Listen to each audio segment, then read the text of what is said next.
सुखी परिवार फाउंडेशन की को सर्वप्रथम बधाई।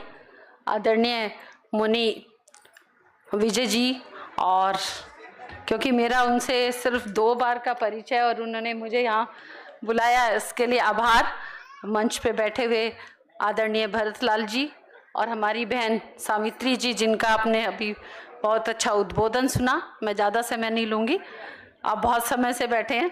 तो जिस तरह से फाउंडेशन ने एक कार्यक्रम तो करते रहते हैं बाकी सब लोग भी, लेकिन महिलाओं के लिए बहुत ज़रूरी था ऐसे कार्यक्रम। और वाकई में मैं ये बात मन से इसलिए कह रही हूँ कि आज भी हम लोग वो टाइम लोगों को बता नहीं पाते, या हम ऑफिस में हैं या घर पर हैं अपने परिवार में, हम पीरियड्स के बारे में बात नहीं करते। हमारी छोटी बच्चियां होती हैं, उन्हें भी हम कहते हैं हाँ तुम चुप रहो, अब मतलब माओ का ऐसा सोचना होता है।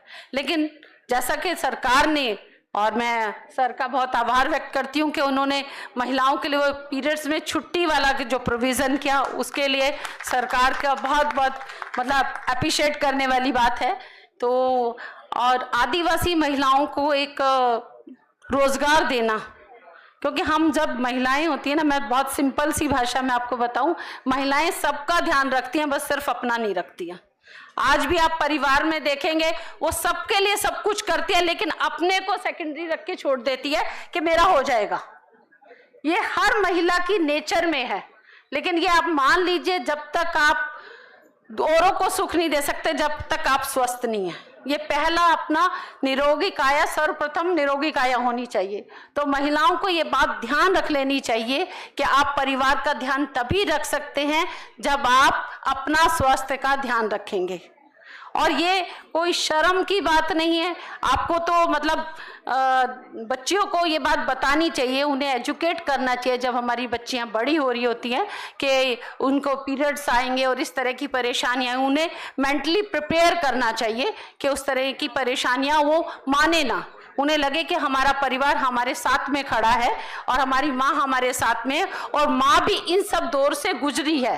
तो इस तरह का माहौल सरकारी ऑफिस में, प्राइवेट ऑफिस में बना होना चाहिए कि किसी महिलाओं को यदि ऐसी कोई दिक्कत है तो उन्हें 1-2 रोज की छुट्टी का प्रोविज़न और साथ में उनके स्टाफ का सहयोग उन्हें मिलना चाहिए।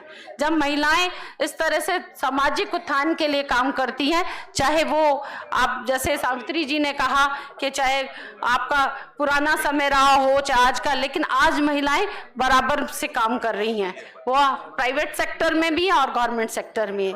महिलाओं पे बर्डन डबल है। वो घर पर भी देखती हैं परिवार को, चाहे वो किसी भी पोस्ट पे जाए, उसके दिमाग में रहेगा कि मुझे परिवार के लिए ये करना है। उसके दिमाग में थॉट हमेशा रहता है कि मुझे परिवार के लिए ये करना है। इसके साथ साथ वो बाहर की भी जिम्मेदारियां देखती है। तो मैं सुखी फाउंडेशन को बहुत बधाई देती हूँ कि उन्होंने आदिवासी महिलाओं में जिस तरह की बीमारियां होती हैं उनको रोकने के लिए सब प्रयास किया।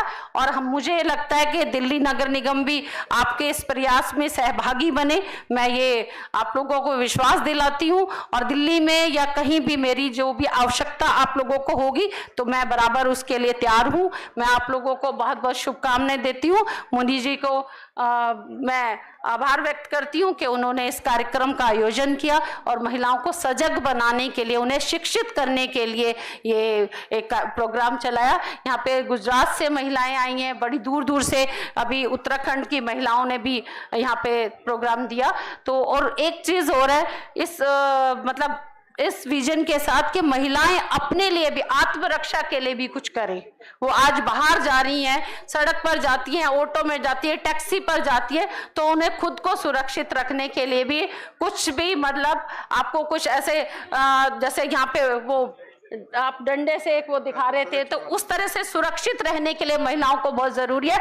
मैं तो मतलब मेरा अपना मानना है, महिलाएं चूड़ियां पहनती हैं तो लेकिन इतनी कमजोर नहीं है, उन्हें अपनी सुरक्षा का ध्यान खुद रखना चाहिए। बहुत सारे आजकल ताइक्वांडो है, आप मतलब बहुत सारी ऐसी एक्सरसाइज हैं जिनसे आप फाइट कर सकती हैं। तो किसी भी मामले में जब आप रात में घर से बाहर निकल रही है तो अपनी सुरक्षा का जरूर ध्यान रखें, और अपने को कमजोर मानने की तो कतई कोई जरूरत नहीं है, क्योंकि वो कमजोर होती नहीं, और कई कई महिलाएं कई कई लोगों को फाइट दे सकती हैं।